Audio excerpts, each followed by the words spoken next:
त्यानंतरचं पुढचं तत्व फेयॉल सांगतोय ते म्हणजे इक्विटीचं, अर्थात समता किंवा न्यायाचा सिद्धांत. त्या काळामध्ये मालक आणि कामगार यांच्यामधले परस्पर संबंध हे अतिशय टोकाचे आणि ताणलेले असत, संघर्षपूर्ण असत. याला कुठंतरी उपाययोजना म्हणून फेयॉल या गोष्टी सांगतोय. तो म्हणतोय की श्रमिक आणि मालकातील संबंधांमध्ये काइंडनेस व जस्टिस, ज्याला आपण सहानुभूती, विश्वास किंवा न्याय असणे अत्यावश्यक आहे असं फेयॉल म्हणतोय. तो म्हणतो की संघटना प्रमुखाने प्रत्येक संघटनेतील प्रत्येक स्तरावर हा समतेचा किंवा न्यायाचा भाव रुजवायला हवा. संघटनेमध्ये व्यक्तींना प्रोत्साहित करण्यासाठी व त्यांनी आपली कार्ये निष्ठेने, समर्पण भावनेने पूर्ण करण्यासाठी हा काइंडनेस किंवा ही सहानुभूती आणि न्याय्य वातावरण, समता त्या संघटनेमध्ये प्रस्थापित झालेली असणे अतिशय आवश्यक आहे. यामुळेच संघटनेतील कर्मचारी हे प्रामाणिकपणे आणि निष्ठेने संघटनेमध्ये आपलं योगदान हे देऊ शकतात. भविष्यामध्ये जे मानव संबंध दृष्टिकोन अस्तित्वात आले त्याचा कुठंतरी पाया आपल्याला फेयॉलच्या या विचारांमध्ये पाहायला मिळतो. त्यानंतर पुढचा सिद्धांत फेयॉल सांगतोय ते म्हणजे stability of tenure of personnel. म्हणजे संघटनेमध्ये जे कर्मचारी, कामगार कार्यरत आहेत त्यांना त्यांच्या सेवेची, नोकरीची, कार्यकाळाची हमी ही देता आली पाहिजे. फेयॉल मानतोय की प्रत्येक व्यक्तीला, संघटनेमधल्या कामगाराला नवीन काम करण्यासाठी आणि ते अधिक उत्तम पद्धतीने साध्य करण्यासाठी किंवा पूर्ण करण्यासाठी एक कालावधी हा जाण्याची आवश्यकता असते. तो कालावधी आपण त्या कर्मचाऱ्याला किंवा कामगाराला दिला पाहिजे. या कालावधीच्या दरम्यान त्या कर्मचाऱ्यामध्ये विश्वास निर्माण होतो, त्याच्यामध्ये ऊर्जा निर्माण होते आणि तो अधिक चांगल्या पद्धतीने स्वतःचा परफॉर्मन्स इम्प्रूव्ह करण्यासाठी किंवा वाढवण्यासाठी प्रयत्न करतोय. म्हणजे फेयॉल एक निरीक्षण नोंदवतोय. ते निरीक्षण अतिशय महत्त्वाचं आहे की जे कालजयी आहे ते आजही आपल्याला तितक्याच ताकदीनं लागू पडतं. तो म्हणतो की सेवा शाश्वतीचा अभाव हा अकार्यक्षमतेचा परिणाम आहे व कारणही आहे. म्हणजे तो म्हणतोय की एखाद्या कर्मचाऱ्याला जर का त्याच्या सेवेच्या शाश्वतीच्या संबंधाने खात्री नसेल तर ऑब्व्हियसली तो मन लावून काम करणार नाही, तो अकार्यक्षम होईल. आणि त्याचबरोबरीने तो हेच देखील सांगतोय की एखादा कर्मचारी चांगलं काम करत नाही म्हणून देखील त्याची सेवा संपुष्टात येऊ शकते. म्हणजे हा जो दुहेरी मार आहे कर्मचाऱ्यावर, म्हणजे सेवा शाश्वती नाही म्हणून अकार्यक्षमता आणि कुठंतरी अकार्यक्षम आहे म्हणून त्याला सेवा शाश्वती न देणं, तर हा भाग टाळण्याचा प्रयत्न फेयॉलने आपल्या या तत्वामधून केलेला आहे. आणि तो म्हणतोय की कर्मचाऱ्यांचे अस्थायित्व हे संघटनेला दुर्बल करत असते. हे टाळण्यासाठी कर्मचाऱ्यांच्या कपातीचे प्रमाण देखील अत्यल्प असले पाहिजे.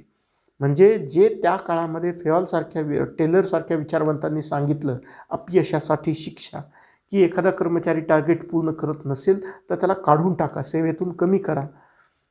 तो सिद्धांत कुठंतरी फेयॉल हा सौम्य करतोय आणि सांगतोय की त्या कर्मचाऱ्याला त्याचं काम शिकण्यासाठी, त्याचं कार्य त्याच्यामध्ये पारंगत होण्यासाठी, तो विषय स्वीकृत होण्यासाठी जो आवश्यक वेळ आहे तो कालावधी आपण त्या कर्मचाऱ्याला दिला पाहिजे, जेणेकरून त्याच्यामध्ये कार्यक्षमता निर्माण होऊ शकेल. म्हणजे तो ही गोष्ट मानतोय की ज्या कर्मचाऱ्यांना सेवा शाश्वती नसते त्यांचं मनोबल खालावतं, संघटनात्मक धोरणांमध्ये देखील जे सातत्य असायला पाहिजे, निरंतरता असायला पाहिजे, ती आपल्याला या सेवा शाश्वतीच्या अभावामुळे दिसत नाही. म्हणजे फार दूर कशाला, आपण आपल्या भारतीय संघातल्या, क्रिकेट संघातल्या बाबतीत सुद्धा पाहतो की एखाद्या प्लेयरला जर का आपण खात्री दिली की तू टीममध्ये आहेस, तर त्याचा परफॉर्मन्स हा उंचावतो. आणि जर का तेच त्याला असं वाटत असेल की मी पुढच्या मॅचमध्ये खेळणारच आहे की नाही, तर ही जी टांगती तलवार आहे ती त्याच्या परफॉर्मन्सवरती, त्याच्या कामगिरीवर परिणाम करते. आणि नेमकं टेल फेऑल हेच अधोरेखित करतोय आणि सांगतोय की हा सेवा शाश्वतीचा अभाव अकार्यक्षमतेचा परिणाम आहे आणि कारणही आहे. तर तो एक महत्त्वाचा भाग फेऑलनं नमूद केलेला आहे.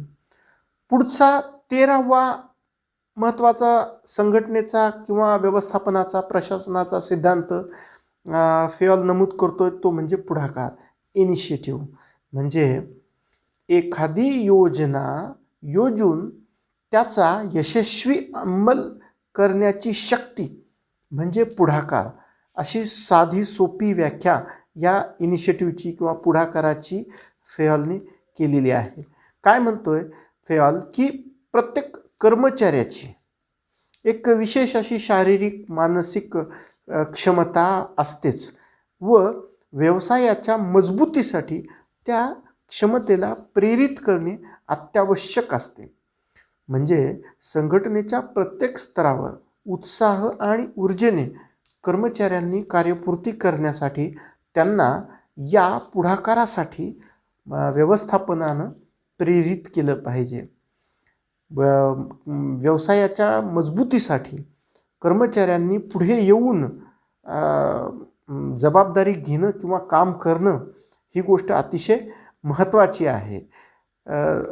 अर्थातच फेऑल असं देखील म्हणतोय की पुढाकार किंवा प्रेरणेचं हे जे काम आहे ते अधिकार परंपरा असेल किंवा शिस्त असेल या तत्वांच्या आतमध्ये राहूनच होणे आवश्यक आहे.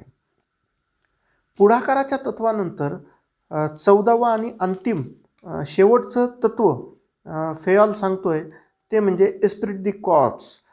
अर्थात हा फ्रेंच शब्द आहे, इंग्रजीमध्ये त्याला आपण कॉपरेशन म्हणू आणि मराठीमध्ये त्याला सहयोग भावना असं आपण म्हणू शकतो. तो म्हणतोय की संघटनेमधील कर्मचाऱ्यांमध्ये शांतता व एकात्मतेची भावना हीच सहयोग भावना आहे. कुठल्याही संघटनेच्या यशाचं जर गमक काही असेल तर ते ही सहयोग भावना असते. संघटनेची ही सहयोगाची, समरसतेची किंवा आपलेपणाची जी भावना आहे ती निर्माण करण्यासाठी आदेशाच्या एकतेच्या तत्वाचा वापर होणे आवश्यक आहे असंही फेऑलला वाटते. तो म्हणतोय की ही सहयोग भावना जर नसेल, ही परस्पर सहकार्याची भावना जर नसेल तर कुठलाही उद्योग हा यशस्वी होणार नाही. आणि त्याच्यासाठी तो म्हणतोय की व्यवस्थापनानं किंवा उच्चस्तरीय प्रशासनानं लिखित संसूचनाचा वापराऐवजी मौखिक संसूचनाचा वापर हा केला पाहिजे. लिखित संसूचन हे कर्मचाऱ्यांना नाराज करू शकतं. ते टाळण्यासाठी सहसा मौखिक संसूचनाचा वापर हा व्यवस्थापनाकडून व्हावा. आणि व्यवस्थापनाने तत्कालिक लाभाचा विचार न करता कर्मचाऱ्यांमध्ये डिवाइड अँड रूल किंवा फोडा आणि झोडा असं धोरण न राबवता जास्तीत जास्त कर्मचाऱ्यांना संघटनेप्रती असणारा जिव्हाळा वृद्धिंगत कसा करता येईल यावर भर हा दिला पाहिजे. ही 14 तत्वे युनिव्हर्सल म्हणजे सदा सर्व काळ सर्व प्रकारच्या संघटनांमध्ये लागू असणारी तत्वे हेनरी फेऑलने प्रतिपादित केलेली आहेत. याच्याबरोबरीनेच फेऑल असंही सांगतोय की प्रत्येक वरिष्ठ अधिकारी हा 5-6 अधीनस्थांवर आपलं नियंत्रण ठेवू शकतो. आवश्यकतेनुसार संघटनेमध्ये अधिकारांचं प्रगतीकरण झालं पाहिजे या संबंधानेही तो चर्चा करताना दिसतोय. संघटनेमध्ये केवळ भौतिकच नाही तर अभौतिक प्रेरणांची व्यवस्था असणे देखील फेयॉलला संघटनेच्या यशासाठी आवश्यक वाटते.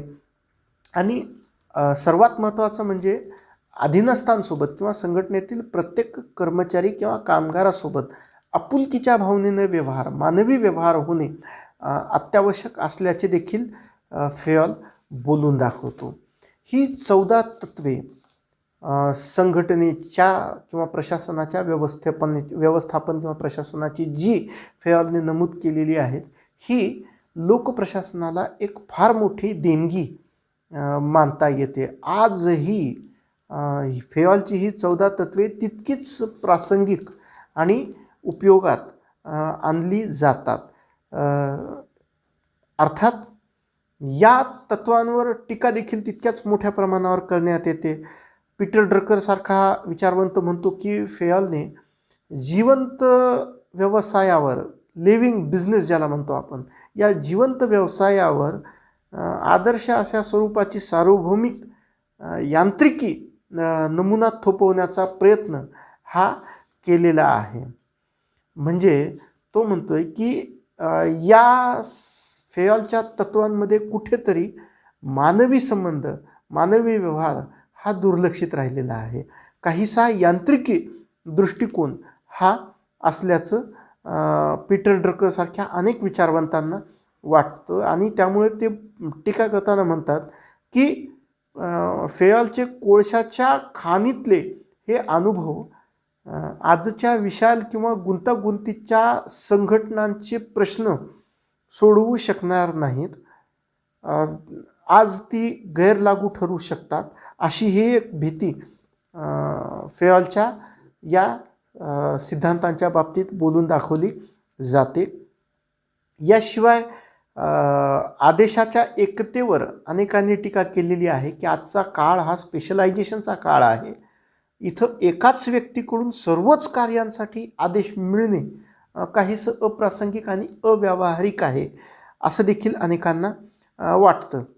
याशिवाय फेयॉलवर आणखीन एक मोठी टीका केली जाते की त्याने त्याच्या संबंध पुस्तकामध्ये, जनरल अँड इंडस्ट्रियल मॅनेजमेंट किंवा ॲडमिनिस्ट्रेशन हे जे पुस्तक आहे, या पुस्तकामध्ये त्याने जी भाषा वापरलेली आहे ती म्हणजे शुड किंवा ऑट टू या स्वरूपाची, म्हणजे असलं पाहिजे, झालं पाहिजे, व्हावे.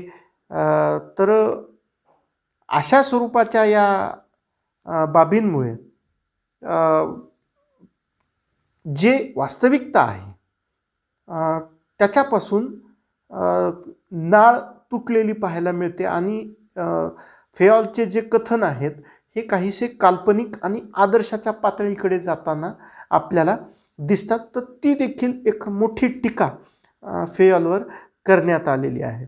सायमन किंवा बर्नार्डसारखे जे विचारवंत आहेत ते म्हणतात की व्यवस्थापकीय संघटना ही औपचारिक संघटना वा तत्वांचा सेट या पद्धतीने परिभाषित होऊ शकत नाहीत. व्यक्तीचं पूर्वनिर्धारित वर्तन आणि त्यांचं प्रत्यक्ष वर्तन हे एकच असू शकत नाही.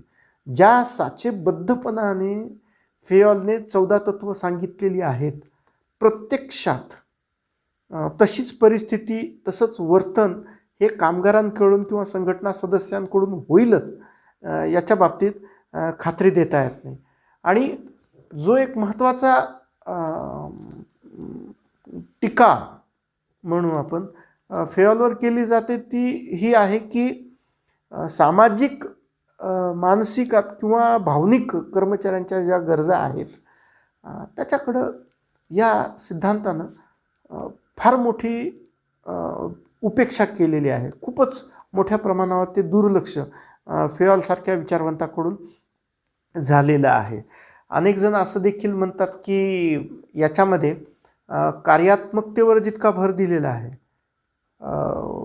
ते न पटणारा आहे. संरचनावाद्यांची ही टीका आहे. या आणि अशा स्वरूपाच्या काही जरी टीका असल्या, सायमननं केलेली असेल, ड्रकरनं केलेली असेल, बर्नार्ड किंवा भविष्यातल्या आलेल्या मानव संबंध सिद्धांत किंवा वर्तनवादी दृष्टिकोनातून फेयॉलवर जरी मोठ्या प्रमाणावर टीका झालेली असली तरीही फेयॉलनं त्या काळामध्ये जे योगदान केलं, जे सिद्धांत सांगितले, त्या सिद्धांतांच्या यशस्वीतेसाठी त्यांनी जे प्रयत्न केले, यशस्वी करून दाखवले, ते अद्वितीय होते. आज देखील कुठल्याही संघटनेचा आपण अभ्यास करत असू तर या 14 तत्वांचा विचार न करता आपल्याला पुढे जाता येत नाही. आणि संघटनेसाठी ही तत्वे किंवा व्यवस्थापन किंवा प्रशासनाची ही तत्वे हेनरी फेयॉलने त्या काळामध्ये सांगितलेली आहेत की ज्या काळामध्ये अशा पद्धतीच्या सिद्धांतांची, तत्वांची निर्मिती ही लोकप्रशासन विषयाच्या पायाभरणीसाठी, त्याच्या मजबूतीकरणासाठी किंवा त्याच्या विस्तृत वृद्धिंगत होण्यासाठी अत्यावश्यक होती.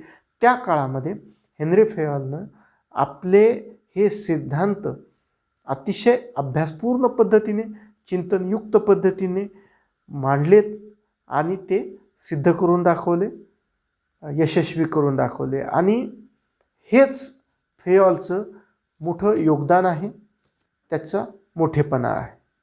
धन्यवाद.